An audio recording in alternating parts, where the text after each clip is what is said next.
Mark was right. In many cases, their policy objectives are aligned. It's who can advance the conservative agenda, who can continue to put judges as a priority and pass conservative policies. So in a lot of ways, they are in sync. I think the president just wants a little bit more homage to him from certain candidates than McConnell really, frankly, cares about. But I will say this. If you are running in a Republican primary from student council to president of the United States in this country right now, the more aligned with President Trump you are, the greater degree of possibility of winning you have. Meaning it's not just saying it, right? You can't just go out and be like, I am the Trump candidate. You have to be able to prove it, and whether that's an endorsement from the president, from Don Jr., or from allies and associates of the president. The closer you are actually to the president, not that you say you are, but that you actually are, the greater likelihood you have of winning that primary. Right, and we talked about this with Jason Miller about the process they're going to come up with. So there's questionnaires.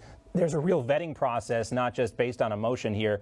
And Sean, we were just talking, too, about the CBS News article that talked about the Virginia gubernatorial race here, and it shows how tight President Trump's grip is on the Republican Party. You also had a Washington Post headline that says Donald Trump is fading away. Republicans ought to celebrate. Mark said it's somewhere in the middle. How do you see it? Well, first of all, I live here in Virginia. I will tell you, it is. Look, I don't think any of these guys in the mainstream media have a handle on this. Virginia is choosing its gubernatorial nominee by convention. That means these are the real grassroots folks that go out there, and they're going to reward the folks that have been loyal to the grassroots, that have been involved in the grassroots.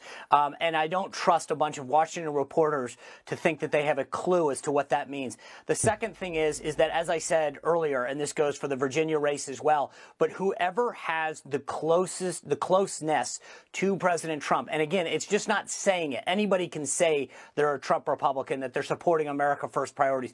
But the closer they actually are to having the president's support, whether that's him or the family or top associates, the greater likelihood they have of winning. That's it. Full stop. And I think that you're going to see that in race around the country. That doesn't mean you can win a general election. That's a very different race. But in terms of a primary, whether it's San Francisco or Virginia or Rhode Island or Florida, in any primary for any office, the closer you are to Trump, the greater likelihood you have of winning.